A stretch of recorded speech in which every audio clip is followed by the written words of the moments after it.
V prvom rade musím povedať, že pre nás veľmi dôležité body vzhľadom na to, že sme posledný zápas v Opave totálne spackali, keď to takto poviem. A bolo potrebné sa vrátiť späť na víťaznú vlnu, takže z tohto pohľadu určite sme radi. Jasné, ten výkon hlavne v druhom polčase nebol optimálny, to si uvedomujeme, ale v tejto fáze sezóny už sa pre nás v podstate sú každé 3 body zlaté, takže my sa sústredíme na tie víťazstvá hlavne. Tak jo, pane, poprosím dotazy.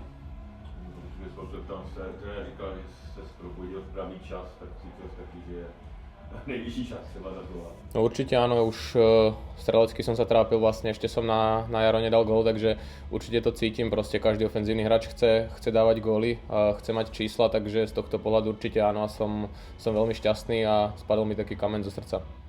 Trápí se střelecky vlastně další hráči v útoku, tak jak vám to padá na tréninku třeba, nebo je to znané na tréninku? Nie, myslím si, že na tréningu pracujeme všetci dobre, na tréningu to padá, proste to myslím si, že veľakrát aj otázka šťastia. Dneska som to možno prelomil ja verím, že čoskoro to prelomia aj ďalší chalani, čo sú vpredu, takže sme jeden tým a proste nepozeral by som sa na to, že útočníci nedávajú góly. Jasné, že chýbajú tie góly útočníkom nám, ale myslím si, že to príde.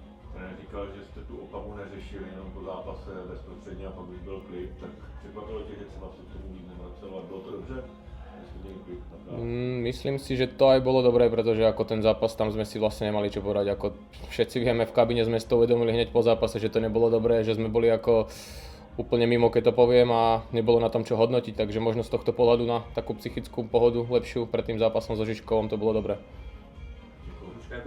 Když se vlastně zeptám právě to střelecké mlčení, které jste měl, co je podle vás možná takové hlavní útočníka? Hlava, psychika, zůstat v pohodě, tak nějak to moc neřešit?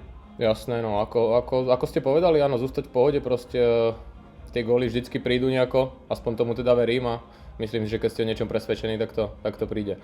Takže osobně vlastně jste s ním byl tak nějak, dá se říct, nechci v pohodě, ale přece tušil jste, že to prostě zlomíte. Ne, tak ja chcem povedať, že som bol v pohode, ako jasné, že som nad tým rozmýšľal, trápil, ale muselo to mať nejakú mieru, zase nemohol som to prehnane riešiť, aby som sa nejako nezväzoval som ten výkon, takže, ale ako hovorím, som za to rád a určite mi to pomôže. Dá se říct třeba v kabině, tak nějak už počítáte, kdyby to mohlo klapnout, kdy bude jistota toho postupu? Nie, ešte asi nie, proste ideme od zápasu k zápasu, jasné, pozeráme sa na to, ale ako pre nás je dôležitý ďalší zápas v hlave a ten chceme znova zvládnuť, aby sme boli o krok bližšie. Když vlastně máte nějaké absence, tak zase dneska jste to zalátali tak, že tam nebyla od Žižkova ani jedna střela na bránu, tak to asi ukazuje nejvíc za tu konkurenci, která je to káder. Áno, máme veľkú konkurenciu, máme kvalitný káder, takže máme strašne široký a kvalitný káder, ako hovorím, takže každý hráč je potrebný a dneska sa to opäť ukázalo.